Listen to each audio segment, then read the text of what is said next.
तो भगवान बताते हैं कि वो जो जिसके बच्चे पत्नी होती है वो संन्यास नहीं धारण कर सकता है। और आपने हम लोग को वो बताया कि वो इंडिया तख्तों के बारे में बताया। जो तो आपने ये बताया कि नाक से क्या चीज करनी चाहिए क्या नहीं करनी चाहिए। नाक से हमें ऐसी वैसी चीज नहीं सूंघनी चाहिए, भगवान के फूल सूंघने चाहिए। और आंखों से हम लोग को ऐसी वैसी चीज नहीं दिखनी चाहिए, बस भगवान के दर्शन करने चाहिए। और मुंह से आपने बताया कि मुंह से कौन से काम करने चाहिए और कौन से नहीं करने चाहिए। मुंह से वैष्णव अपराध नहीं करना चाहिए, और वो नॉनवेज नहीं खाना चाहिए, और किसी की बुराई नहीं करनी चाहिए। और मुंह से जो चीज करनी चाहिए, मुंह से भगवान का नाम लेना चाहिए। और वो भगवान और वैष्णव के बारे में वैष्णव के बारे में अच्छी चीजें बतानी चाहिए। और भगवान के भगवान के और भगवान का ना कीर्तन करना चाहिए। और आपने ये बताया कि अगर हम लोग के वो इंद्रिय तृप्ति नहीं होंगे तो हम लोग को कोई इच्छा भी नहीं होगी। जैसे अगर नाक ना हो तो हम लोग कुछ सूंघ नहीं सकते, अगर मुंह ना हो तो हम लोग कुछ खा नहीं सकते हैं। तो और आपने ये बताया कि जैसे कान को अच्छा सुनने का मन होता है, और मुंह को अच्छे से अच्छा खाने का। और और आपने ये बताया कि जो हाथ है वो भगवान की सेवा के लिए होते हैं। हरे कृष्णा, धन्यवाद प्रणाम माता जी। चलो वेरी गुड, जितना बताया बहुत अच्छा बताया, वेरी नाइस, क्लैपिंग क्लैपिंग करो भाई सब गौरांग के लिए, बहुत अच्छा बताया, और बताते हुए इतने क्यूट लग रहे थे, बहुत अच्छे लग रहे थे। ठीक है, थोड़ा सा और कोशिश करना गौरांग, ठीक है, कि अभी आपने छोटा सा सा हिस्सा एक्सप्लेन किया, नेक्स्ट टाइम कोशिश करना कि पूरी क्लास को अच्छे से सुन के ना, पूरी क्लास को और अच्छे से एक्सप्लेन कर पाओ। ठीक है, आज आपने बहुत अच्छा एफर्ट डाला, वेरी अप्रिशिएटिंग बेटा। ठीक है, अब सबसे सीखना है, एक दूसरे से सीखना है, जैसे अनु दीदी सब हर चीज क्लियर करके बताती है ना, वैसे ही आपको भी बोलना है। ठीक है, ऐसे सीखेंगे ना चीजें, तो जो भी छोटी मोटी कमियां है ना वो दूर हो जाएंगी। ठीक है बेटा जी, वैसे आपने बहुत अच्छा बताया। ठीक है, आप हमेशा मुझे इम्प्रेस कर देते हो, आपको पता है। नहीं माता जी। हाँ, आप हमेशा मुझे इम्प्रेस कर देते हो, मुझे लगता है नहीं गौरांग नहीं कर पाएगा, पर आप हमेशा करके दिखा देते हो मुझे। ठीक है, आप इससे पता लगता है कि गौरांग जो है कितने स्मार्ट हैं, है ना, कितने इंटेलिजेंट है। धीरे धीरे वो क्या कर रहे हैं, पिकअप कर रहे हैं। ठीक है, धीरे धीरे चीजों को समझ रहे हैं। ठीक है गौरांग, कीप इट अप। ठीक है, ये चीजें बना के रखनी है। ठीक है बेटा जी। ठीक है माता जी। हाँ जी, चलो। और विवान, ये माइक ठीक हुआ आपका बेटा, माइक में दिक्कत चल रही थी। जी माता जी, चल रहे थे। हाँ, अभी ठीक चलो चल रही है क्या? ठीक। हाँ अभी तो आ रही है, चलो एक्सप्लेन करो आप, आपको क्या समझ में आया कल की क्लास में। आपने कल बताया था कि जैसे हम लोग अगर बहुत सारा ज्ञान ले लेते हैं तो हम लोग कंफ्यूज हो जाते हैं, वैसे ही अर्जुन ने भी बहुत सारा ज्ञान ले लिया था, इसकी वजह से वो कंफ्यूज हो रहा था। और कृष्ण कह रहे थे कि तुम सकाम निष्काम कर्म करो, लेकिन अर्जुन समझ रहे थे कि आप तो कह रहे हैं अगर तुम हारोगे तो तुम्हें, अगर तुम तुम्हारी मृत्यु होगी तो तुम्हें स्वर्ग की प्राप्ति होगी, अगर तुम जीतोगे तो तुम्हें राज्य का भोग मिलेगा। और आपने कल इंद्रियों के विषय को कैसे संयम में रखे ये बताया था। सबसे पहले जीवा, जीवा से हमें वैष्णव निंदा नहीं करनी चाहिए, और निंदा करने से द्वेष बढ़ता है। द्वेष एक प्रकार का अनर्थ होता है, जैसे अगर हम लोग निंदा करेंगे तो वो बढ़ता है। और दूसरों के अच्छे गुण की प्रशंसा करनी चाहिए। अगर कोई अच्छा काम करता है तो उसे उसकी प्रशंसा करनी चाहिए, अगर उसमें कोई अच्छा गुण रहता है तो। और जीवा से हमें प्रजल्प नहीं करनी चाहिए, यानी व्यर्थ व्यर्थ की बातें नहीं करनी चाहिए। और हमें कोई ऐसे ऐसा भोजन नहीं ग्रहण करना चाहिए जीवा से जो भगवान को भोग ना लगाया हो। हमें सिर्फ प्रसाद ग्रहण करना चाहिए। और दूसरा है आंख। आंख से हमें ऐसी वैसी चीजों को नहीं देखना है। हमें आंखों से भगवान के दर्शन करना है। हमें श्री विग्रह के दर्शन करने चाहिए, वैष्णवों के दर्शन, भगवत भक्तों के दर्शन करने चाहिए, साधु संतों के दर्शन करने चाहिए। और दूसरा है नाक। नाक से हमें भगवान के चरणों में चढ़ाए हुए फूल सूंघने चाहिए। और हमें कोई वो बाहर की चीज ऐसे वैसे कोई चीज नहीं सूंघनी चाहिए। और दूसरा है कान। कानों से हमें किसी की निंदा कभी नहीं सुननी चाहिए। अगर हम निंदा सुनते हैं तो उस व्यक्ति के गुण हम में आते हैं। तो हमें कान से भगवान का कथा श्रवण करना चाहिए और भगवान का भजन सुनना चाहिए। और जो गुरु कहते हैं वो सुनना चाहिए, कथा सुनना चाहिए। और आपने ये बताया था कि सन्यासी सिर्फ वही नहीं होता जो हिमालय में तपस्या करता है, सन्यासी वो भी होता है जो निष्काम कर्मयोग का पालन करता है। गृहस्थी तो उसकी होती है पर लेकिन वो घर में रहता है, पर घर में भी रहते वो घर में नहीं रहता है। भगवान कहते हैं जो निष्काम कर्म का पालन करता है उसे बिना जटाओ वाला सन्यासी कहते हैं भगवान। और आपने ये बताया था कि भगवान श्री कृष्ण के 5 तरह के अवतार हैं। सबसे पहला गुण अवतार, पुरुष अवतार, सत्यावेश अवतार, युग अवतार और मनवंतर अवतार। आ, गुण अवतार में 3 आते हैं, जिसमें पहला होता है ये सब पुरुष अवतार है, ब्रह्मा जी, शिव जी और विष्णु जी। विष्णु जी की जो नाभि से ब्रह्मा जी प्रकट होता है और ब्रह्मा जी की आंख से शिव जी प्रकट होता है। तो शिव जी को रुद्र कहा गया है क्योंकि जब ब्रह्मा जी को क्रोध आया था तब शिव जी प्रकट हुए थे। ब्रह्मा जी को इसलिए क्रोध आया था क्योंकि जो उसके 4 पुत्र थे, फिर ब्रह्मा जी ने कहा था उन्हें कि तुम जाओ सृष्टि का निर्माण करो। तो वो लोग उसके 4 पुत्र नहीं माने तो उन्हें क्रोध है, इसकी वजह से शिव जी उनके आंख से प्रकट हुए। और ब्र- और और शिव जी को तमोगुण के देवता कहते हैं और ब्रह्मा जी को रजोगुण के देवता, क्योंकि वो बुद्धि का प्रतीक है और उनके 5 सर है। और विष्णु जी के जो ब्राह्मण होते हैं, हाँ, विष्णु जी के जो भक्त होते हैं, कृष्ण जी के भक्त होते हैं, वो बिल्कुल गरीब होते हैं, इसलिए विष्णु जी को सत्व गुणी कहा गया है। और दूसरा है पुरुष अवतार। 3 विष्णु के रूप में भगवान अपना विस्तार करते हैं इसमें। तो सबसे पहला है महाविष्णु। महाविष्णु को कर्णोदक्षाई विष्णु भी कहते हैं और जो कर्णोदक्षाई विष्णु होते हैं वो कारण सागर में विराजमान है। उनके शरीर के रोम छिद्र से सारा असंख्य ब्रह्मांड निकलते हैं और वो भौतिक सृष्टि की रचना करते हैं। और महाविष्णु का एक नाम कर्णोदक्षाई विष्णु। और गर्भोदक्षाई विष्णु। गर्भोदक्षाई विष्णु गर्भोदक्ष सागर में विराजमान है। वो शेषनाग की शैया में रहते हैं। शेषनाग की शैया में रहते हैं और लक्ष्मी जी उनके पैर दबाती है। और वो हर परमाणु के अंदर प्रवेश करते हैं और जो और वो इस सृष्टि का जीवंत करते हैं। और जो वो हर ब्रह्मांड के गर्भ में रहते हैं, गर्भोदक्षाई विष्णु। और दूसरा क्षीरोदक्षाई विष्णु। क्षीरोदक्षाई विष्णु शरीर क्षीर सागर में रहते हैं, निवास करते हैं। क्षीरोदक्षाई विष्णु परमात्मा के रूप में हमारे हृदय में विराजमान रहते हैं। वो देखते रहते हैं कि जीवात्मा क्या कर रही है। जो जैसे एक सीसीटीवी कैमरा होता है वो सब कुछ कैप्चर करते रहता है, वैसे ही क्षीरोदक्षाई विष्णु भी हमारे मन में रहते हैं और सीसीटीवी जैसे सब कुछ देखते रहते हैं। और जो भी हम कर्म करते हैं, जो भी हम सोचते हैं, उन्हें सब कुछ पता रहता है। और साक्यकेश का अवतार है कि वो अवतार जो भगवान का विस्तार है होता है, वो जो एक एक पूर्ण अंश, भगवान का एक पूर्ण अंश होते हैं और जो किसी विशेष काम से धरती पर आते हैं। और जैसे व्यास देव जो कलयुग में लोगों का कल्याण करने के लिए आए थे, कल्याण करने के लिए उन्होंने ग्रंथ दिया था। और दूसरा परशुराम। परशुराम इसलिए आए थे क्योंकि जब क्षत्रिय धर्महीन आचरण कर रहे थे तब तब उनको सजा देने के लिए परशुराम आए थे। और दूसरा युग अवतार। युग अवतार में सत्य युग धर्म था। उसमें सतयुग का युग धर्म था तपस्या करना। बहुत वशिष्ठ मुनि ने 60,000 साल तक तपस्या की थी।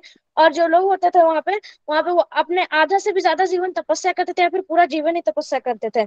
और त्रेता युग में बहुत बड़े बड़े यज्ञ होते थे। और राम जी भी उसी से प्रकट हुए थे और राम जी ने अश्वमेध यज्ञ करवाया था। तो जब यज्ञ होते थे तो अग्निदेव प्रकट हुए थे, जिसकी वजह से उनके हाथ में खीर का पात्र था। हाँ, जिन्हें राजा दशरथ ने अपनी रानियों को खिलाया था। तो उससे 4 पुत्र हुए थे, राम लक्ष्मण भरत शत्रुघ्न। और दूसरा मनवंतर अवतार में भगवान ने मनु का रूप लिया था ताकि सृष्टि का विकास हो सके। और और मतलब द्वापर युग का युग धर्म था श्री विग्रह की सेवा करना। और कलयुग का युग धर्म था हरिनाम संकीर्तन करना, जो हमें चैतन्य महाप्रभु ने दिया था। और मनवंतर अवतार में भगवान ने मनु का रूप लिया था ताकि सृष्टि का विकास हो सके। और सारे जीव मनुष्य बढ़ते जाते हैं और जो सृष्टि का पूरा वो फैलाते हैं और बढ़ाते हैं सृष्टि को, और जिससे मनुष्य और जानवर भी बढ़ते हैं। हरे कृष्णा माता जी। हरे कृष्णा, हरि बोल। Everything explain by Vivaan. बहुत अच्छा, वेरी इम्प्रेसिव, बहुत अच्छा। सब क्लैपिंग करो विवान के लिए। हर पॉइंट एक्सप्लेन किया है, कोई ऐसा भी पॉइंट नहीं था जो इन्होंने छोड़ा हो, सारी चीजें एक्सप्लेन की। ठीक है, चलो। धन्यवाद। भगवान जो है हरे देख कृष्णा रहे हैं, माता जी, विवान आप पे नमस्ते। कृपा करेंगे। ठीक है, देखो गौरांग, देखा ना विवान भैया ने कैसे एक्सप्लेन किया। ठीक है, आपको भी हाँ ऐसे ही एक्सप्लेन किया है, ठीक करना है। ठीक है ना, हर एक चीज कोशिश करो याद रखने की, लिखने की। जितना लिख पाओगे ना उतनी चीजें याद रहेंगी, तो जब चीजें याद रहेंगी तो चीजों को बोल पाओगे। ठीक है, इसलिए बोलती हूँ कि थोड़ा सा लिखने की प्रैक्टिस किया करो। माता ठीक जी। है, इससे राइटिंग भी ठीक होगी आपकी। जी बेटा माता जी। जी, और क्या बोलते हैं, जब पहले अध्याय का जब टेस्ट था, तब आपने तीसरे अध्याय का प्रारंभ किया था ना, तो आपने कुछ इम्पोर्टेंट चीजें बताई थी उसमें। तो मुझे उसकी रिकॉर्डिंग नहीं मिल रही है, मैंने उस क्लास को ज्वाइन नहीं किया था। टेस्ट चल रहे थे, चलो ठीक है। मैं ना शायद वो इस वजह से, शायद वो क्लास रिकॉर्ड नहीं हुआ था, क्योंकि उस दिन शायद टेस्ट था। तो शायद उस दिन रिकॉर्डिंग ऑन नहीं हुई थी शायद, मुझे जितना याद आ रहा है वो क्लास उस दिन रिकॉर्ड हुई नहीं थी। ठीक है ना, चलो कोई बात नहीं बेटा, मैं आगे की क्लास में फिर से रिपीट कर दूंगी। ठीक है। जी माता जी। हाँ, चलो आज श्लोका से शुरुआत करते हैं। ठीक है, अभी तक मैंने कल जो है ज्ञान योग भी समझाया था, ध्यान योग, भक्ति योग। ठीक है, निराकारवादी कौन होते हैं, साकारवादी कौन होते हैं। ठीक है, आत्म साक्षात्कार का मतलब क्या होता है, ज्ञान आधारित निष्काम कर्म क्या होता है, ये सारी चीजें मैंने समझाई थी। अब आगे चलते हैं। ठीक है, और अब जो है श्लोका नंबर 4 हम पढ़ेंगे। ठीक है, मेरे साथ कौन पढ़ेगा। गौरांग, गौरांग स्टार्ट करते हैं। ठीक है, ना कर्मणाम ना कर्म राम अना अनारंभात आरंभ आरंभ अनारंभात आरंभात अनारंभात आरंभ अना आरंभात अनारम अना आरंभ रम भात भात।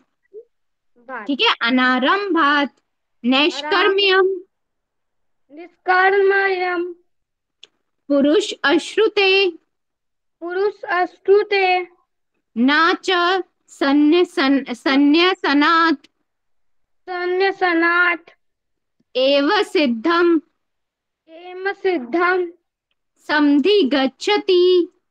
समधि गच्छति ना तो कर्म से विमुख होकर कोई कर्म फल से छुटकारा पा सकता है, और ना केवल संन्यास से सिद्धि प्राप्त की जा सकती है। अब यहाँ पे भगवान कहते हैं कि मैंने आपको समझाया था ना कि जो भक्ति है ना वो पलायन करना नहीं सिखाती है।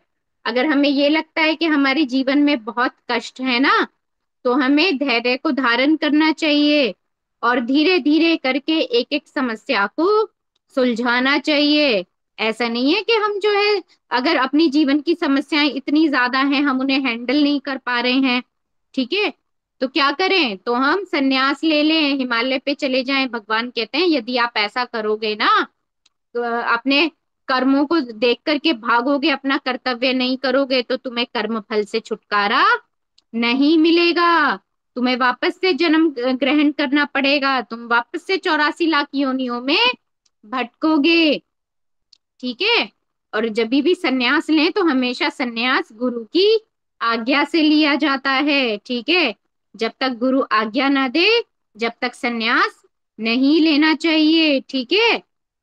दूसरी चीज, अब यहाँ पे कह रहे हैं कि अगर हम सन्यास ले लेते हैं ना और हमारे अगर हमारे कर्तव्य रह जाते हैं, ऐसा क्यों कहते हैं, अगर हमने सन्यास ले लिया लेकिन हमारी आसक्ति हमारे परिवार में, हमारे बच्चों में, हमारी पत्नी में रहती है, तो सन्यास धारण करने का कोई फायदा नहीं होता है, क्योंकि सन्यास वही व्यक्ति धारण करता है जो क्या करता है, जो आसक्ति रहित हो जाता है, जो किसी भी तरह की भौतिक इच्छा नहीं रखता है। लेकिन जो व्यक्ति जीवन के कष्टों से भागना चाहता है उसके जीवन में सदा इच्छाएं रहती हैं, सदा परिवार के प्रति आसक्ति बनी रहती है, ऐसा व्यक्ति ध्यान पूर्वक भजन नहीं कर पाता है, ठीक है।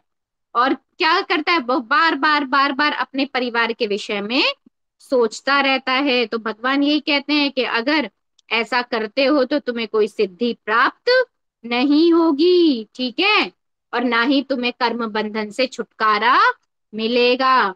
तो यहाँ पे मैंने एक लाइन लिखवाई थी ना कि भक्ति जो है वो पलायन करना नहीं सिखाती है। भक्ति क्या सिखाती है, भक्ति धैर्य सिखाती है, भक्ति साहस सिखाती है, भक्ति उत्साह सिखाती है, भक्ति सेवा सिखाती है, ठीक है।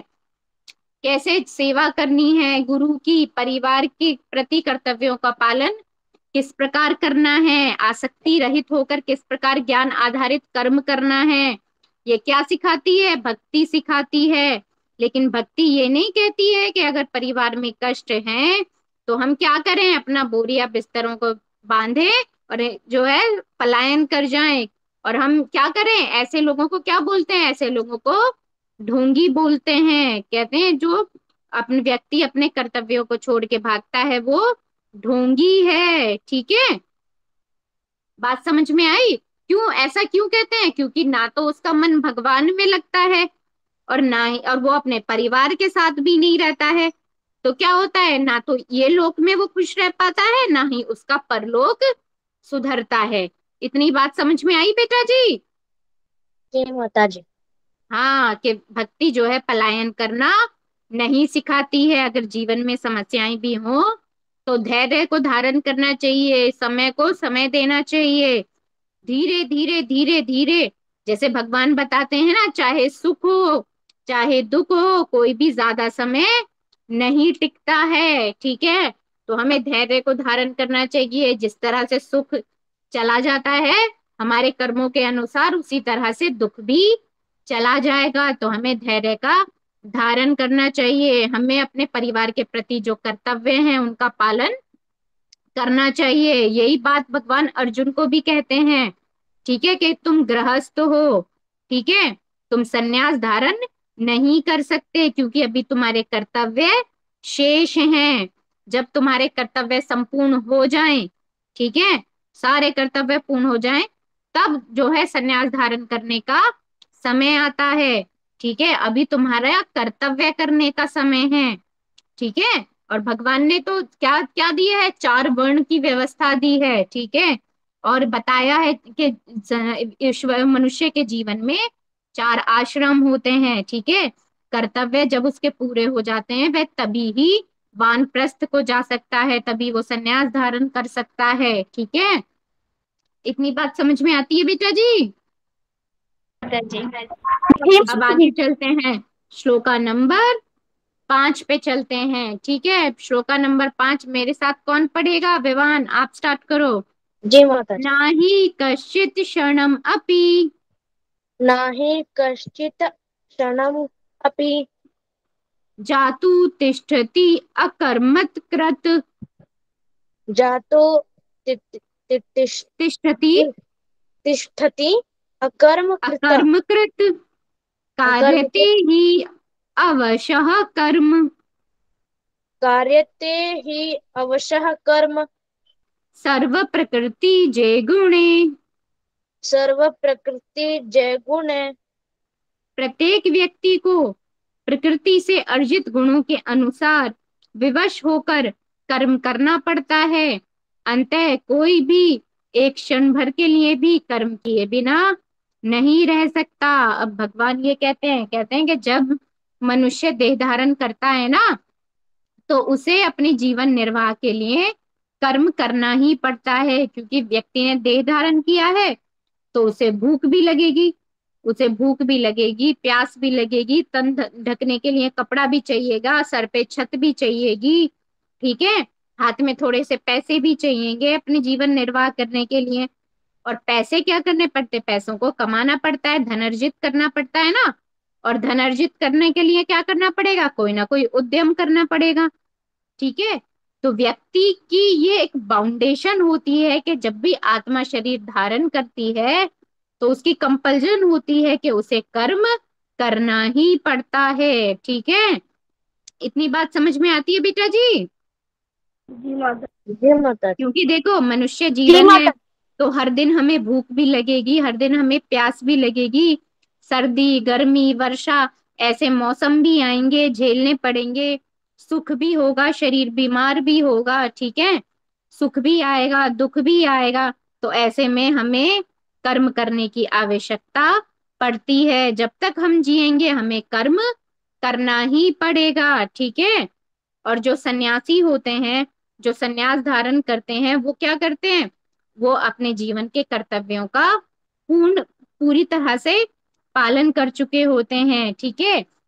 और वो ये समझते हैं, क्या समझते हैं, जब उनके जो बेसिक कर्तव्य जो होते हैं जब वो पूरे हो जाते हैं तो वो क्या सोचते हैं कि अब इस घर में रुकना नहीं चाहिए। क्यों? क्योंकि यहाँ जो मेरे कर्तव्य थे वो पूरे हो चुके हैं। लेकिन अब हम क्या करते हैं, अब हमें ऐसा लगता है जब हम जो है 50 में आते हैं, 56 में आते हैं, 50 प्लस एज में आते हैं, हमारे बच्चों की भी शादी हो जाती है, हम लेकिन हम क्या करते हैं, अपने घर से आसक्ति बनाए रखते हैं।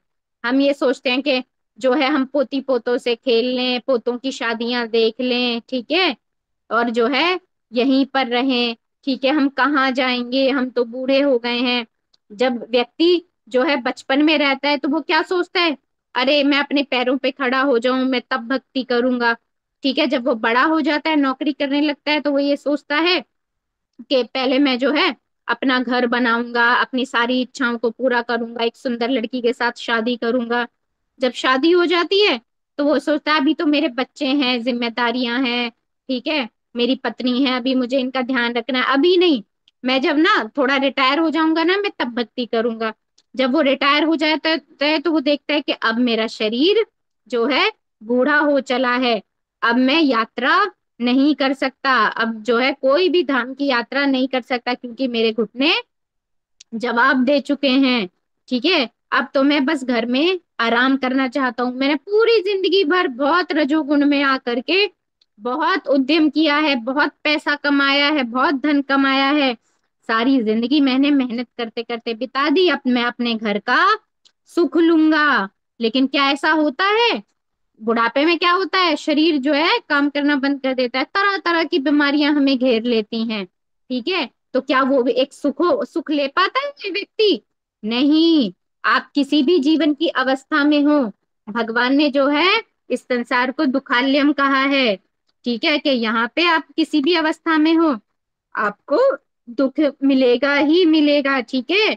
आप जब बचपन में होते हो तो आपको कितना स्ट्रेस होता है एग्जाम का, एग्जाम आएंगे है ना, फिर से पढ़ना पड़ेगा। जब आप नई क्लास में पहुंचते हो फिर एक साल अगले साल और पढ़ना पड़ेगा, ऐसे करते करते आप कम से कम अपने जीवन के 25 साल पढ़ाई करते हुए निकालते हो, ठीक है। हर साल आपको एग्जाम का स्ट्रेस होता है, ठीक है।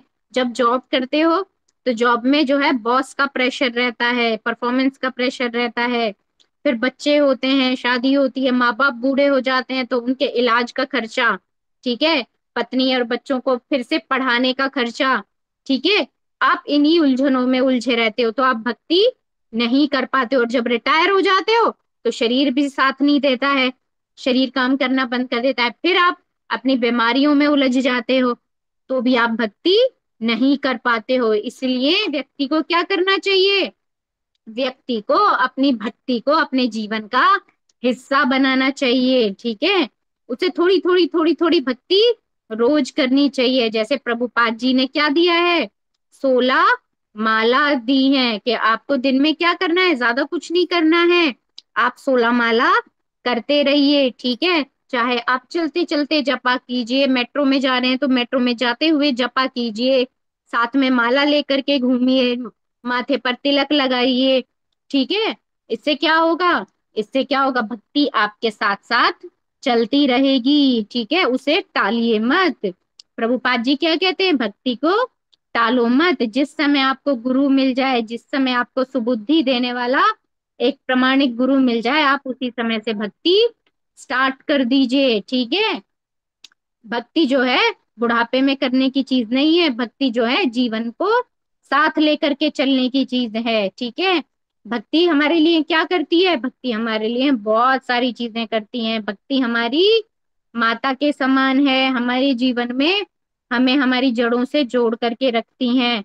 जब व्यक्ति भक्ति करता है ना, तो उसे कभी स्ट्रेस, टेंशन, एंजाइटी, डिप्रेशन से वो दूर रहता है, उसके अंदर अच्छे संस्कार डेवलप होते हैं, ठीक है। जीवन में उसकी बुद्धि सही जगह पर काम करती है, जीवन में वह अच्छे डिसीजन ले पाता है, ठीक है। और उसका जीवन कैसा होता है, बैलेंस्ड होता है। बैलेंस्ड क्यों होता है, क्योंकि वो अपने शरीर का भी ध्यान रख रहा है, अपने परिवार का भी ध्यान रख रहा है, ठीक है। अपने परिजनों के प्रति भी जो जिम्मेदारियां हैं वो भी पूरी कर रहा है, और अपनी आत्मा को भी खाना दे रहा है। आत्मा का खाना क्या होता है, आत्मा का खाना होता है भगवत नाम। भगवत भगवान का नाम सुनकर आत्मा को क्या मिलती है, तृप्ति मिलती है। हम जैसे अपने शरीर को तृप्त करने के लिए खाना खाते हैं ना, उसी तरह से आत्मा को तृप्त करने के लिए हमें क्या करना पड़ता है, भगवान का नाम लेना पड़ता है। जैसे एक माँ है, एक माँ के दो बच्चे हैं, एक शरीर है एक आत्मा है, एक को तो खाना दिया जाए और दूसरे को खाना ना दिया जाए तो क्या होगा, दूसरा बच्चा कैसा पड़ हो जाएगा, बिल्कुल शिथिल हो जाएगा, ठीक है। बताओ, एक को खाना दिया जाए और एक को खाना ना दिया जाए तो क्या होगा, कौन आंसर करेगा मुझे,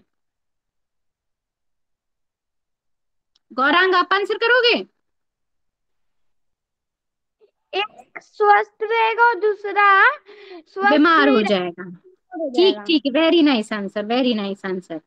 चलो, तो एक तो हष्ट पुष्ट हो जाएगा, लेकिन दूसरा बिल्कुल शिथिल हो जाएगा, बिल्कुल बीमार हो जाएगा, ठीक है। तो इसी तरह से जब भी ऐसा होता है तो हम जीवन में क्या, किसको आगमन होता है, किसका आगमन होता है, स्ट्रेस का आगमन होगा, एंजाइटी का आगमन होगा। क्यों? क्योंकि हमने एक बच्चे को भूखा रखा है, उसकी जरूरतों पर ध्यान नहीं दिया है, हम सिर्फ अपनी भौतिक आवश्यकताओं में लगे रहे और अपनी आध्यात्मिक आवश्यकताओं का ध्यान दिया ही नहीं।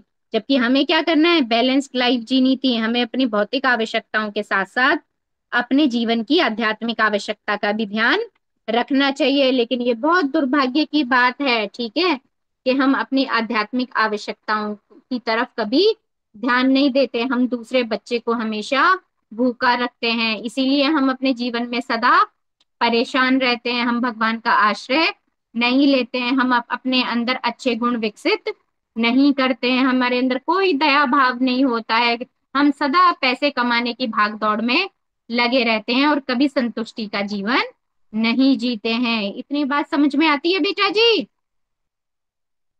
माता जी। जी माता जी। हम्म। चलो आगे चलते हैं, अगला श्लोक का, अगला श्लोक का मेरे साथ कौन पढ़ेगा, गोपेश आप पढ़ोगे। कर्म इंद्रियाणि कर्म इंद्रियाणि संयम संयम यह आस्ते संयमय आस्ते मनसा स्मरण इंद्रिय अर्थान मनसा स्मरण इंद्रिय इंद्रिय अर्थान अर्थान विमूढ़ आत्मा विमूढ़ आत्मा मिथ्या आचार स उच्यते। मिथ्या आचार स उच्यते। जो कर्मेंद्रियों को वश में तो करता है, किंतु जिसका मन इंद्रिय विषयों के चिंतन करता रहता है, वह निश्चित रूप से स्वयं को धोखा देता है और मिथ्याचारी कहलाता है। अभी हम ऐसे सन्यासियों की बात कर रहे थे ना, कि जो है संसार के दुखों से जो है दुखी होकर के जिन्होंने सन्यास धारण किया है, तो क्या होता है, उन्होंने इंद्रियां तो वश में की नहीं होती हैं, और वो क्या ले लेते हैं, सन्यास ले लेते हैं, और सदा वो किस चीज का चिंतन करते रहते हैं, इंद्रिय विषयों का चिंतन करते रहते हैं।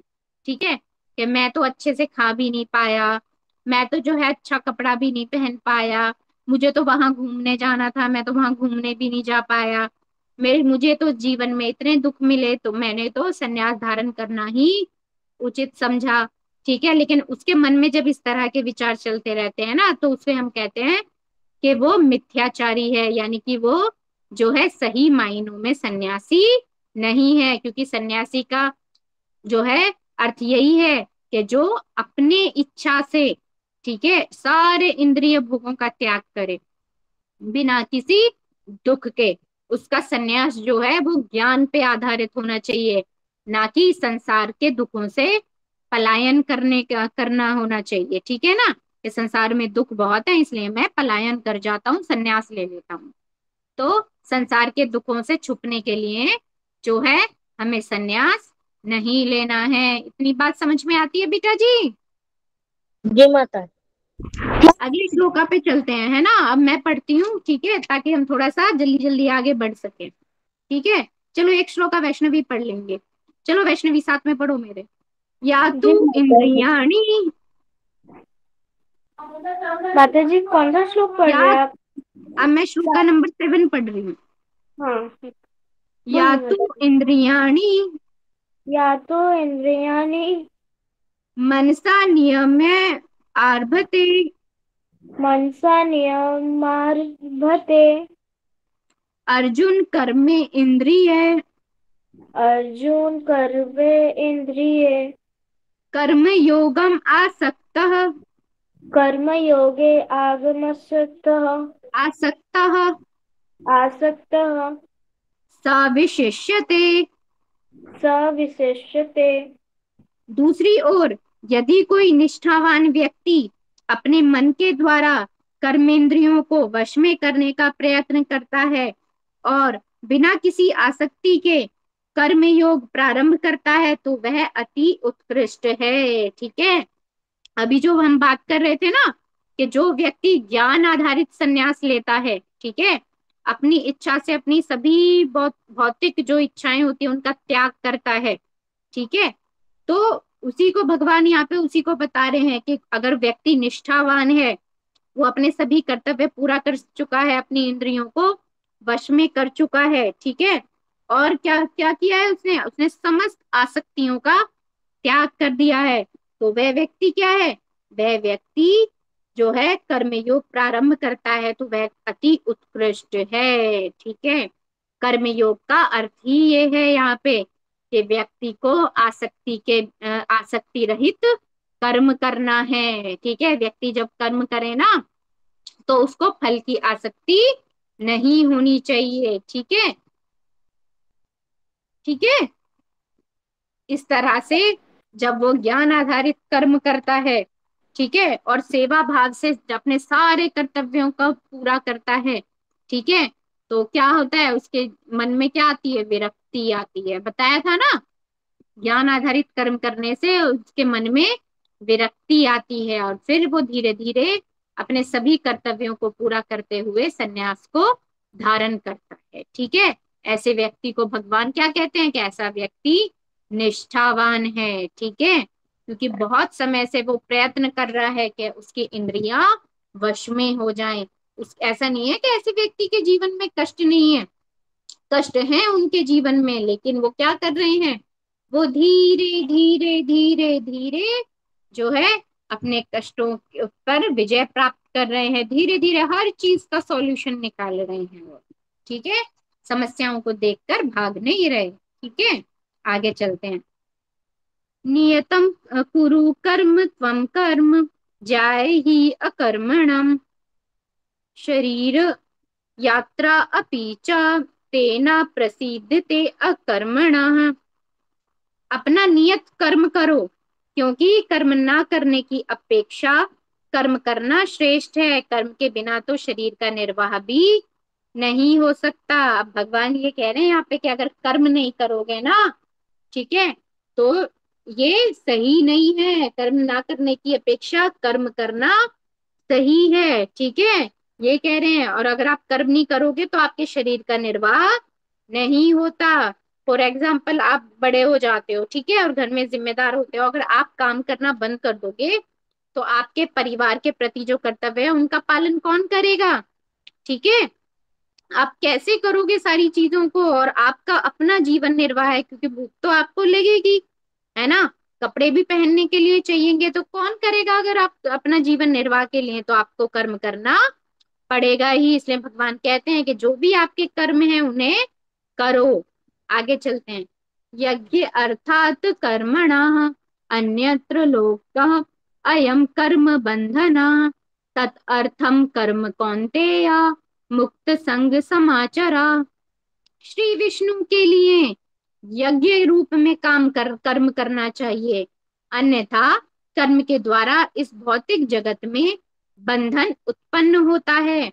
अंत हे कुंती पुत्र, उनकी प्रसन्नता के लिए अपने नियत कर्म करो, इस तरह तुम बंधन से सदा मुक्त रहोगे। यहाँ पे भगवान जो है कैसे, देखो कैसे बता रहे हैं भगवान, किस कैसे बता रहे हैं, भक्ति योग के बारे में बता रहे हैं। क्योंकि भगवान को प्रसन्न करने के लिए जो व्यक्ति काम करता है तो किस में आता है? भक्ति योग में आता है। किस में आता है? भक्ति योग। भक्ति योग। भक्ति योग में आता है, ठीक है। तो जब व्यक्ति भगवान के लिए कर्म करता है तो उसमें कोई भी आसक्ति नहीं होती है, ठीक है। सारी इच्छा यही होती है कि किसी तरह से मेरे भगवान प्रसन्न हो जाएं, ठीक है। तो यहीं पे यही चीज कह रहे हैं, भगवान कह रहे हैं कि यज्ञ के रूप में कार्य करो तुम। जिस तरह से यज्ञ करते हैं ना भगवान को प्रसन्न करने के लिए, इसी तरह से तुम कर्म करो जिससे कि भगवान प्रसन्न हो जाएं, ठीक है। और यहाँ पे ये और भी भगवान ये कहते हैं अगर तुम इस तरह से नहीं करोगे ना तो तुम्हें कर्म बंधन लगेगा, बंधन उत्पन्न हो जाएगा। अंत हे कुंती पुत्र, उनकी प्रसन्नता के लिए नियत कर्म करो, इस तरह तुम बंधन से सदा मुक्त रहोगे। भगवान यहाँ पे भक्ति योग को डिफाइन कर रहे हैं कि अगर आप भक्ति योग करते हो ना तो आप क्या होते हो? बंधन से सदा मुक्त रहते हो। और बंधन से सदा मुक्त रहोगे तो क्या होगा? जीवन के अंत में भगवत धाम को चले जाओगे, ठीक है। इतनी बात समझ में आती है पिताजी? ठीक है माता जी माता जी। जी। हम्म। ठीक।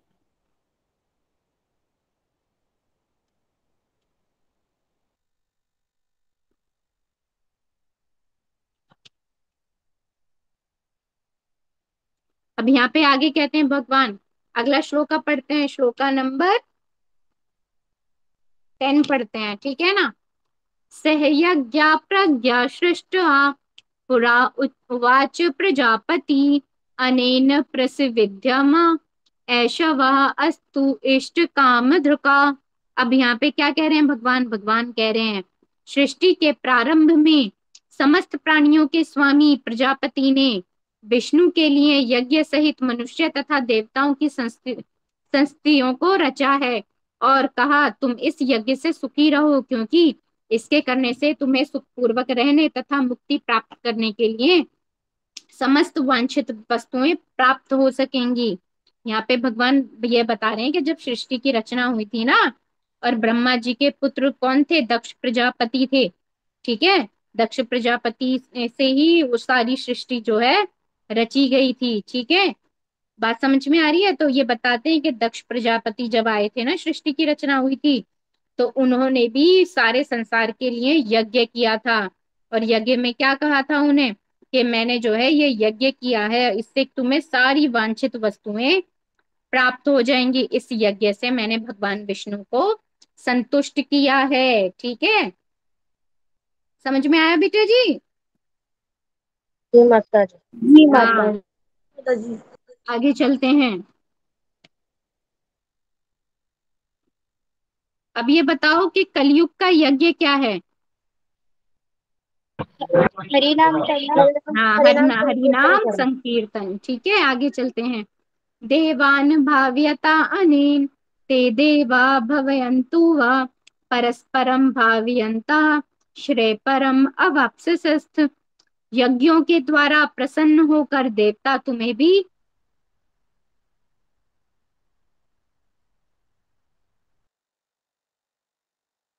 आपकी आवाज नहीं आ रही। माता जी आपका वीडियो स्टक हो गया।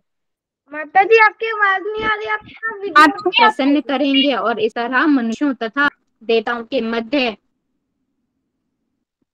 एक सेकंड, माता अब जी मेरी आपकी आवाज आ रही है? आवाज आ रही है बेटा? आ रही हाँ है? माता जी। जी माता जी। माता जी।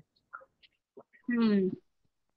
अब जो है यहाँ पे देखो, भगवान क्या कह रहे हैं कि जब व्यक्ति यज्ञ करता है ना, और यज्ञ से देवताओं को प्रसन्न होते हैं, तो इसे क्या होता है, देवता और जो मनुष्य हैं एक दूसरे के साथ सहयोग करते हैं। ठीक है, जब वो सहयोग करते हैं तो क्या होता है, संपन्नता मिलती है मनुष्यों को। ठीक है, जो वातावरण होता है वो उनके अनुकूल हो जाता है। यहाँ पे एक एग्जाम्पल दिया जाएगा, जैसे जो हमारे वेद है ना, वेद के अंदर भी जो है सारे कर्म कांड सब सारी चीजें बताई गई हैं, किस प्रकार चीजों को करना चाहिए, किस यज्ञ को करने से कौन सा देवता प्रसन्न होगा, कौन सा देवता प्रसन्न होगा तो क्या चीज हमको मिलेगी। ठीक है ना। तो इसी तरह से आपको याद होगा कि भगवान की लीला में भी भगवान ने जो है इंद्र की पूजा की जगह गोवर्धन की पूजा करवाई थी। ठीक है, क्योंकि गोवर्धन पर्वत से क्या होता था, सभी गायों को चारा प्राप्त होता था। ठीक है, तो भगवान ने इंद्रदेव का घमंड तोड़ने के लिए गोवर्धन की पूजा करवाई थी। ठीक है, भगवान क्या कहते थे, भगवान कहते थे जैसे जो है ये सारे सारे जो देवी देवता हैं ये अपना नियत कर्म करते हैं, यानी कि मैंने इसी काम के लिए इनको दिया है, अगर इनका कार्य बारिश करने का है तो ये बारिश करेंगे ही। ठीक है, आपको इनको पूजा करने की जरूरत नहीं है। भगवान क्या बताना चाहते थे, भगवान ये बताना चाहते थे कि जो सृष्टि के रचयिता है ना उनकी पूजा करो। ठीक है, जैसे कि एक एग्जाम्पल के थ्रू समझाती हूँ, जैसे राष्ट्रपति हैं, प्रधानमंत्री हैं। ठीक है, अगर और हमें कोई काम करवाना है तो प्रधानमंत्री किसको ऑर्डर देता है, अपने ऑफिसर्स को ऑर्डर देता है। लेकिन हम ऑफिसर्स की पूजा थोड़ी करेंगे, हम सीधे क्या किससे, जब हमारे पास प्रधानमंत्री अवेलेबल हैं तो हम ऑफिसर्स की पूजा क्यों करेंगे। एक भगवान की पूजा करने से जब हमें सारे ऑफिसर्स की कृपा मिल सकती है, तो हमें एक प्रधानमंत्री को जो है हम खुश करेंगे ना, हम ऑफिसर्स की अलग अलग पूजा क्यों करेंगे। तो ये बताना चाहते थे, इससे क्या होता है, करप्शन फैलता है। ठीक है, तो ये चीजें जो है बता रहे हैं भगवान। ठीक है, कि जो देवताओं का कार्य है वो तो उनको करना ही है। अगर नदी बह रही है तो वो ऐसा नहीं है कि वो ये कह देगी कि नहीं, ये मेरे मार्ग में आने वाले जो रास्ते होंगे वो उन सबको उपजाऊ करती चलेगी। वो ये नहीं कहेगी कि नहीं, इसकी जमीन है इसको मैं उपजाऊ करूंगी पर इस जमीन को उपजाऊ नहीं करूंगी। वो अपने कर्म के अनुसार अपना पूरे कर्तव्य का पालन करेगी। ठीक है, तो इसलिए भगवान कहते हैं कि गोवर्धन जो है गोवर्धन को पुजवाते हैं, और इंद्र क्या करते हैं, इंद्र बारिश कर देते हैं। ठीक है, इंद्र क्या होता है, इंद्र का घमंड जो होता है बहुत बड़ा होता है। वो कहते हैं, फिर क्या कहते हैं, कहते हैं अच्छा तुम्हारी इतनी हिम्मत तुम मनुष्यों की, तुमने जो है गोवर्धन को पूजा मेरी पूजा नहीं की। तो वो क्या करते हैं, बारिश कर देते हैं। और फिर भगवान क्या करते हैं, भगवान गोवर्धन लीला करते हैं। ठीक है, इंद्र का मान मर्दन करते हैं, अपनी छोटी उंगली के नाखून पे इतना विशाल गोवर्धन पर्वत जो है उठा लेते हैं। कितना बड़ा था गोवर्धन पर्वत, उस समय गोवर्धन पर्वत बहुत बड़ा था। ठीक है, माता जी उसको अपने उस समय उंगली के सुना था नाखून पे, क्या कह रहे हो बेटा? माता जी मैंने सुना है कि उस समय वो इतना बड़ा था कि वो स्वर्ग तक पहुंचता था। बहुत बड़ा था वो, पता नहीं इतने योजनों में फैला हुआ था। बहुत बड़ा था वो, कई किलोमीटरों में फैला हुआ था वो। ठीक है, उसको भगवान ने अपनी उंगली पे उठाया और सारे मथुरा वासियों को सबको बचा लिया उन्होंने। जो भी थे ना, उस समय सारे लोगों को उन्होंने बचा लिया। और इंद्र बारिश करे जा रहे हैं, लगातार बारिश करे जा रहे हैं। वो पूरी नगरी को डुबाना चाहते थे, मथुरा वृंदावन सबको वो डुबाना चाहते थे, है ना। लेकिन वो क्या हुआ, भगवान ने सबको बचा लिया, ठीक है। तो इसीलिए, क्योंकि घमंड भगवान को पसंद नहीं होता है बिल्कुल भी, ठीक है। इंद्रदेव ने घमंड किया, लेकिन भगवान ने घमंड चूर चूर कर दिया, ठीक है। इसलिए कहते हैं कि जो है घमंड नहीं करना चाहिए, ठीक है। और सभी यज्ञों के जो भोक्ता है ना, वो भगवान श्री कृष्ण है, ठीक है। सारा जो भी यज्ञ करते हैं वो सब कहाँ जाता है, भगवान विष्णु से ग्रहण करते हैं, ठीक है। आगे चलते हैं। इष्ठान भोगान हीवा देवा दास्यन्ते यज्ञ भविता ते दातान अप्रदाय एभ्य या भुक्तेस्तेन एव स।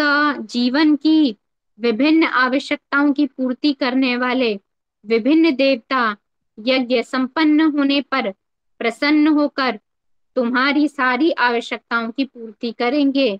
किंतु जो इन उपहारों को देवताओं को अर्पित किए बिना भोगता है, वह निश्चित रूप से चोर है। अब यहाँ पे ये भगवान क्या कह रहे हैं, भगवान क्या कह रहे हैं, भगवान ये कह रहे हैं कि जीवन की जो सारी आवश्यकताएं होती हैं ना, वो यज्ञों के माध्यम से पूरी हो जाती हैं, ठीक है।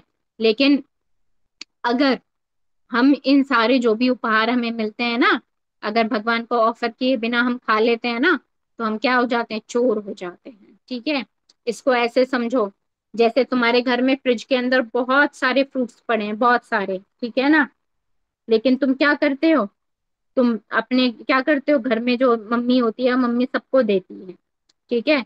और एक बार क्या हुआ, मम्मी नहीं है, मम्मी के पीछे से निकाल के लिए खा लिया बिना पूछे या बिना उनको बताए, तो क्या कहलाता है, चोरी कहलाता है, ठीक है। क्योंकि ना बताया ना पूछा और ले लिया।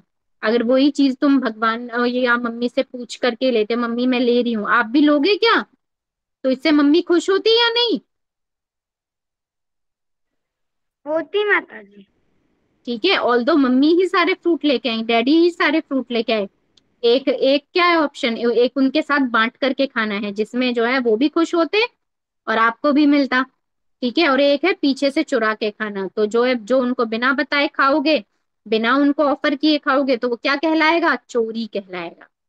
तो यही इसीलिए कहते हैं कि जो भी घर में बनाओ, भगवान को भोग जरूर लगाओ, समर्पित करो उनको भगवान को, और उसके बाद खाओ, ठीक है।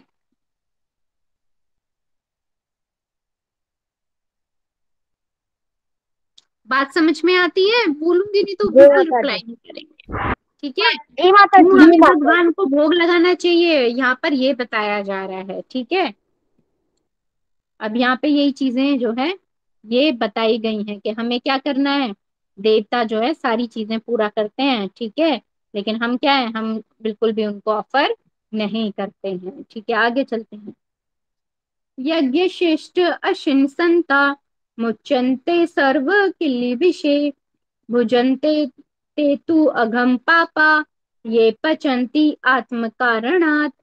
भगवान के भक्त सभी प्रकार के पापों से मुक्त हो जाते हैं, क्योंकि वे यज्ञ में अर्पित किए गए प्रसाद को ही खाते हैं। अन्य लोग जो अपने इंद्रिय सुख के लिए भोजन बनाते हैं, वे निश्चित रूप से पाप खाते हैं। एक सेकंड।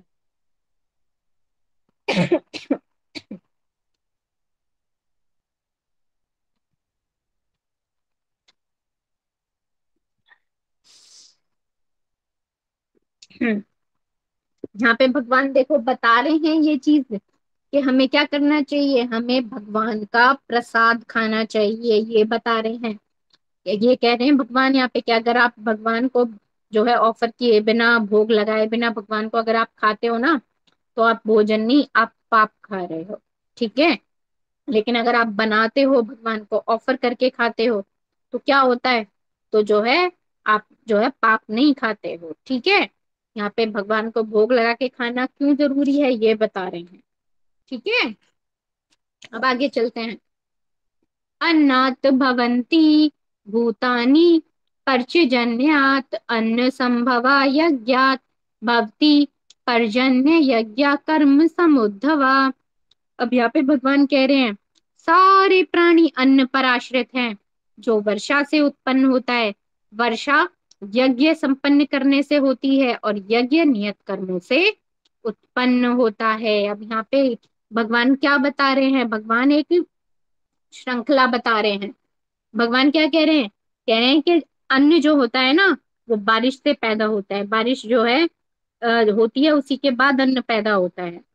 ठीक है, और बारिश कब होती है, बारिश को कौन करता है, बारिश जो है किससे होती है, देवता उसको उत्पन्न करते हैं, है ना। यज्ञ करने से बारिश होती है, ऐसा कौन कहते हैं, भगवान कहते हैं। बेसिकली होता क्या है, जब हम यज्ञ करते हैं ना, तो हम यज्ञ से किसी पर्टिकुलर देवता का आह्वान करते हैं।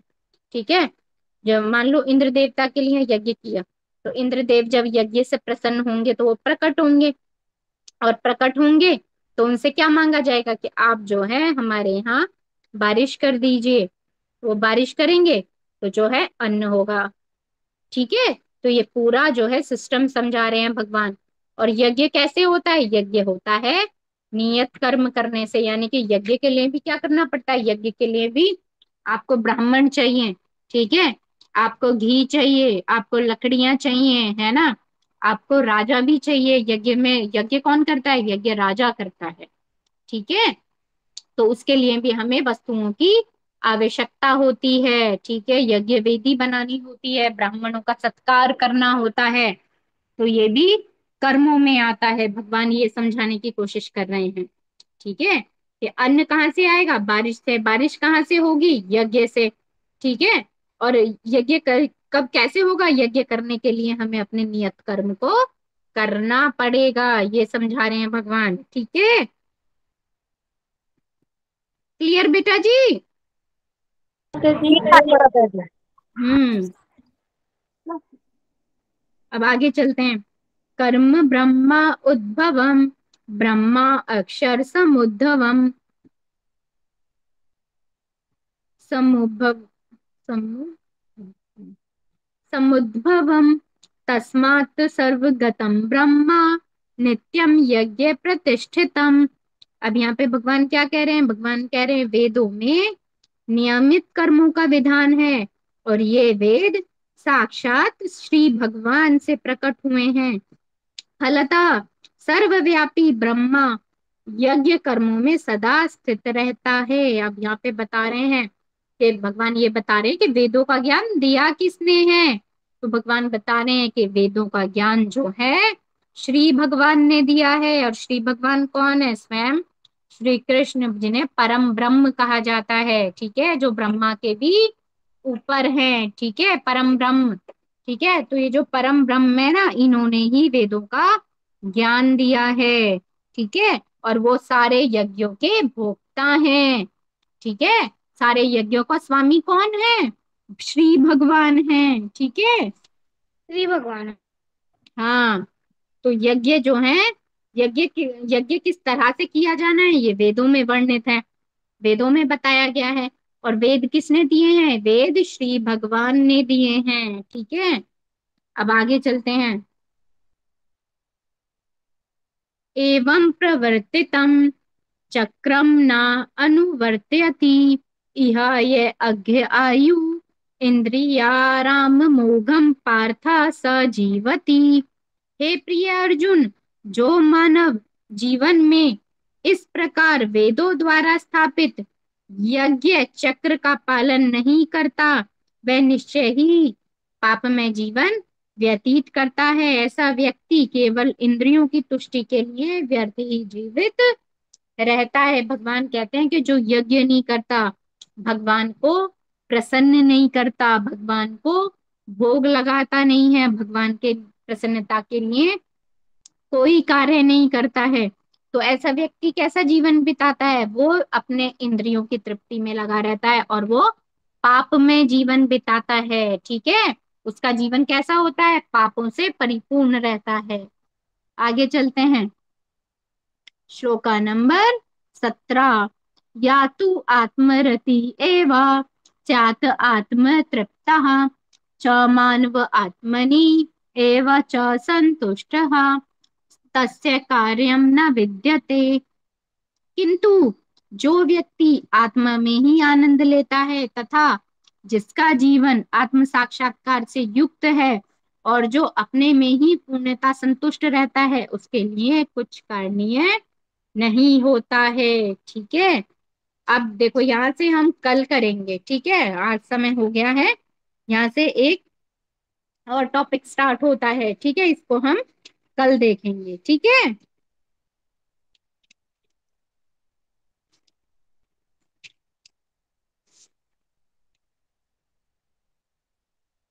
हरे कृष्णा। आज की क्लास समझ में आई बेटा जी? जी माता जी। पक्का किस किस को समझ में आई है, हैंड रेज करो।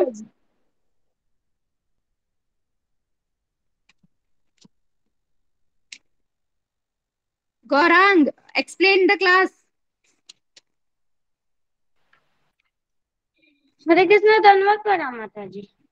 तो आपने पहले ये बताया कि माता जी कैसे भी शुरू कर सकते हैं। जो आपको समझ आया आप वो बोलो। तो आपने ये बताया कि अगर दो बच्चे हैं और उनमें से एक बच्चे को खाना दिया जाए और एक को नहीं दिया जाए, तो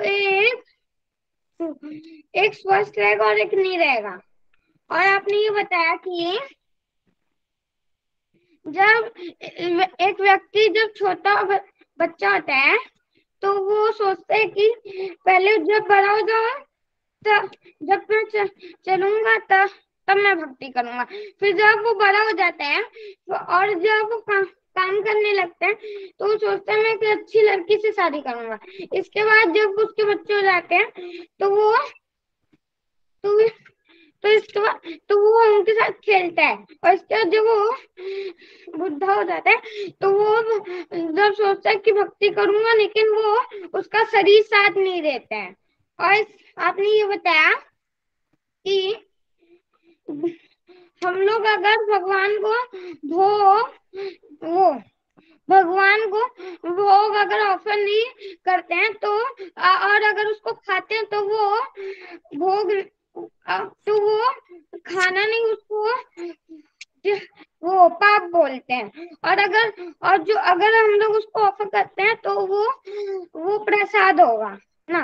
और आपने ये बताया कि जो जो भी व्यक्ति ज्ञान के आधारित वो काम करता है तो वो भगवान का प्रिय होता है।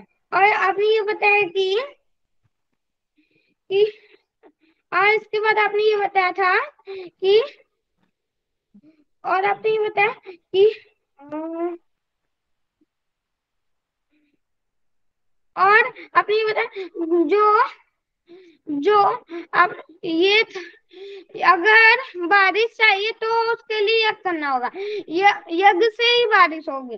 अगर हम लोग को यज्ञ करना है तो वो भगवान ने बताया उसके लिए पहले हम लोग को ब्राह्मण चाहिए होंगे और एक का सामग्री और एक राजा, तभी होगा। और आपने ये बताया कि जैसे जैसे कि आप आपके माता पिता के घर में एक फ्रिज है, उसमें जो जितने फल हैं और आप अपने माता पिता से बिना पूछे वो फल लेते हैं तो वो चोरी मानी जाएगी। और अगर अपने माता पिता से पूछ के बोलते कि आप खाएंगे तो वो खुश होते हैं, लेकिन हमने चोरी करी तो आपने ये बताया। और इसके बाद आपने ये बताया कि जैसे कि आपको कुछ काम करना है, काम करवाना है, तो आप जो प्रधानमंत्री है उस उसने अपने गार्ड्स को भेजा ना। तो अगर हम लोग को प्रधान की पूजा करने या गाछ की, तो आप ये बोले कि गाछ की तो अगर एक एक गाछ की तो करनी नहीं, अगर हम लोग प्रधानमंत्री की कर दें, प्रधानमंत्री हम लोग से खुश रहेगा तब वो गाछ हम लोग का काम कर देंगे। हरे कृष्णा, धन्यवाद। Wow wow, very nice very nice, बहुत अच्छा एक्सप्लेनेशन दिया आपने। हाँ बहुत अच्छे से एक्सप्लेन, नहीं बच्चों गौरांग ने अच्छा एक्सप्लेन किया ना? जी माता जी। बहुत अच्छा एक्सप्लेन किया गौरांग, कीप इट अप, ठीक है। इससे भी और अच्छा हो सकता है, ठीक है। ठीक है, ट्राई फॉर द बेस्ट, ठीक है, और भी अच्छा कर सकते हो आप, मुझे पता है। ठीक है, गौरांग बहुत इंटेलिजेंट है, ठीक है। देखा बच्चों, कितने अच्छे से गौरांग ने एक्सप्लेन किया है, ठीक है। रोनी आपको भी एक्सप्लेन करना है, आप देखो अन्नू दीदी के पीछे छुपना नहीं है आपको, ठीक है। क्लास समझ में आई बेटा आपको? जी माता जी। चलो बढ़िया बढ़िया। अच्छा बताओ कौन सा टॉपिक समझ में आया, मुझे मुझे एक्सप्लेन कर सकते हो?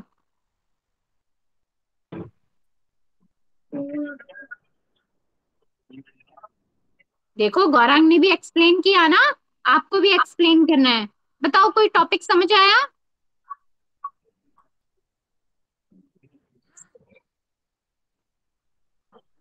बोलो बेटा, कुछ तो बोलो, क्या हुआ? चलो कोई नहीं, कल एक्सप्लेन करोगे? जी माता चलो ठीक है। तेजस बेटा आपने शायद अपना होमवर्क भेजा था, राइट? जी माता जी। हाँ बेटा जी, थोड़ा सा ना लिखने का प्रैक्टिस किया करो, जैसे मैं बोलती हूँ ना क्लास में, तो साथ में ना पेन और कॉपी रखा करो, ठीक है, जैसे जी सब माता बच्चे जी। लिखते हैं। हाँ जी माता जी तो मैं भी उसके, लिख। हाँ तो साथ साथ ना लिखा करो, जो भी इम्पोर्टेंट पॉइंट होते हैं ना उनको लिख लिया करो, इससे क्लास को जब एक्सप्लेन करोगे तो आपको हेल्प मिलेगी, ठीक है। जी। अभी आप न्यू हो तो मैंने आपको क्लास एक्सप्लेन करने को नहीं बोला। आप मुझे बताओ बेटा, आज क्लास समझ में आई? जी माता जी अच्छे से आई।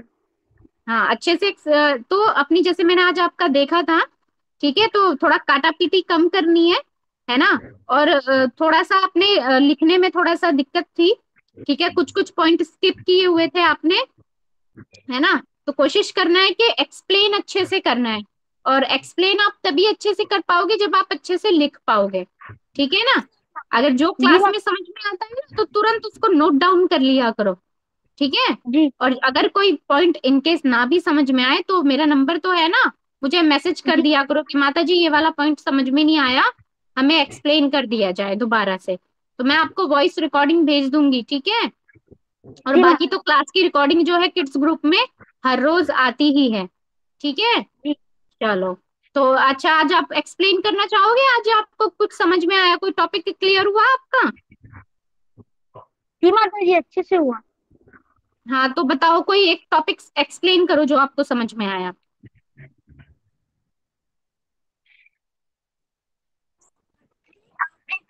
कि ढोंगी कहते हैं। भक्ति करना नहीं सिखाती है। जब जब तक हम जिएंगे तब तक हमें कर्म करना पड़ेगा। भक्ति आत्मा को तृप्त करने के लिए भगवान की सेवा करनी होगी। हमें भगवान को भोग लगाना चाहिए। अगर हम भगवान को भोग नहीं लगाते हैं तो वो निश्चित रूप से चोर हैं। भगवान को बिना भोग लगा के खाना मतलब पाप खाना। वेदों का ज्ञान श्री भगवान ने दिया है और श्री भगवान श्री कृष्ण है। वेरी नाइस वेरी नाइस हरे बेटा, कृष्ण बहुत माता अच्छा, बहुत अच्छा बहुत अच्छा, ठीक है ना। चलो वेरी नाइस, है ना। Everyone clapping for Tejas also, he is trying, effort डाल रहे हैं एटलीस्ट, ठीक है। चलो बहुत अच्छा है ना, वेरी हैप्पी। आज देखो गौरांग ने भी बहुत एफर्ट किया, तेजस ने भी अच्छा एक्सप्लेन किया। रोनी अब अगला नंबर ना आपका है, ठीक है ना। मैं अब ना नहीं सुनूंगी क्योंकि आपको क्लास में आते हुए भी बहुत टाइम हो गया है, ठीक है। अब आप एक्सप्लेन करेंगे, चाहे एक एक टॉपिक करें, ठीक है। देखो गौरांग भी अच्छे से एक्सप्लेन करने लगे हैं ना, अब आपको भी एक्सप्लेन करना है, ठीक है। क्लास में जो है एक्सप्लेन करने से पार्टिसिपेशन बढ़ता है, पार्टिसिपेशन बढ़ाते हैं तो हमारा कॉन्फिडेंस बढ़ता है, हमारा कॉन्फिडेंस बढ़ता है तो हम अच्छी परफॉर्मेंस देते हैं। सारी चीजें इंटरलिंक्ड होती हैं, सारी चीजें इंटरलिंक होती हैं, जब तक हम पार्टिसिपेट नहीं करेंगे ना हमारा कॉन्फिडेंस बूस्ट नहीं होगा, ठीक है। हाँ, कल जो है रोनी एक्सप्लेन करेंगे फिर, ठीक है। आप तो इतने अच्छे से बांग्ला में लिखा था, इतने अच्छे से मुझे रिकॉर्ड करके भी भेजा, क्लास में भी तो बोलो, ठीक है। चलो आज हम अपनी क्लास को यहीं वाइंड अप करते हैं, ठीक है।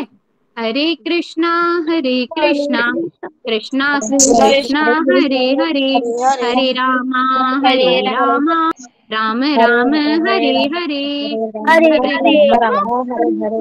हरे कृष्ण माता जी का पंचन प्रणाम। हरे कृष्ण माता जी दंडवत प्रणाम, सभी भक्तों को दंडवत प्रणाम। हरे कृष्ण माता जी दंडवत प्रणाम, सभी भक्तों को दंडवत प्रणाम। खुश रहो, खुश रहो। Gracias.